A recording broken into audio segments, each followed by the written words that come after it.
Today, we'll begin a simple primary care review on gestational hypertension. Hypertension in pregnancy. Hypertension in pregnancy is defined as systolic blood pressure that is greater than or equal to 140 millimeters of mercury and or diastolic blood pressure that is greater than or equal to 90 millimeters of mercury. While severe hypertension in pregnancy is defined as systolic blood pressure that is greater than or equal to 160 millimeters of mercury and or diastolic blood pressure that is greater than or equal to 110 millimeters of mercury.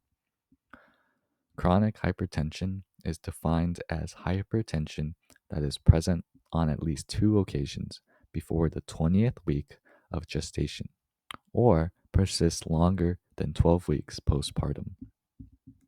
All patients require postpartum follow up at 12 weeks to establish whether they had pregnancy related hypertension or have chronic hypertension.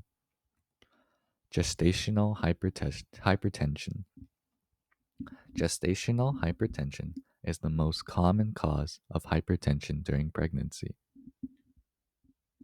Gestational hypertension is defined as systolic blood pressure that is greater than or equal to 140 millimeters of mercury and or diastolic blood pressure greater than or equal to 90 millimeters of mercury at greater than or equal to 20 weeks of gestation in the absence of proteinuria or new signs of end organ dysfunction.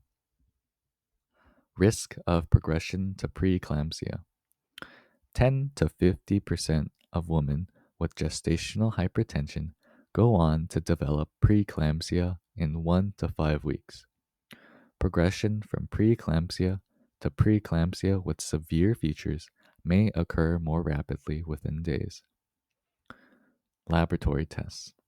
Absent proteinuria is a key clinical criterion.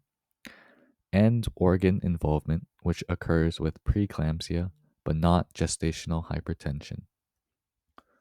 Fetal well-being assessment. Fetal well-being, biophysical profiles, or a non-stress test with amniotic fluid estimation. Fetal growth, ultrasound estimation of fetal weight, or umbilical artery Doppler velocimetry.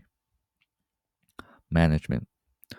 Most women with gestational hypertension can be managed outpatients with weekly or twice weekly office visits.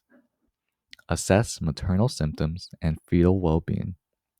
Measure blood pressure, protein excretion, platelet count, serum creatinine, and liver enzymes. Home blood pressure monitoring can also be useful. Patient education. Patient education is one of the most important components of management. Instruct patients to promptly report any symptoms suggestive of preeclampsia, such as headaches, visual changes, epigastric or right upper quadrant pain. Identify a fetal impairment, such as decreased fetal movement and vaginal bleeding and signs of preterm labor. Laboratory monitoring.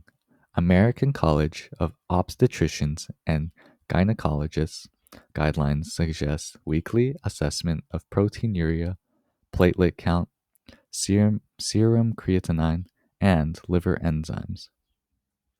Fetal assessment. Daily monitoring of fetal movement. Weekly non-stress tests with the amniotic fluid index or a biophysical profile beginning at 32 weeks of gestation or earlier.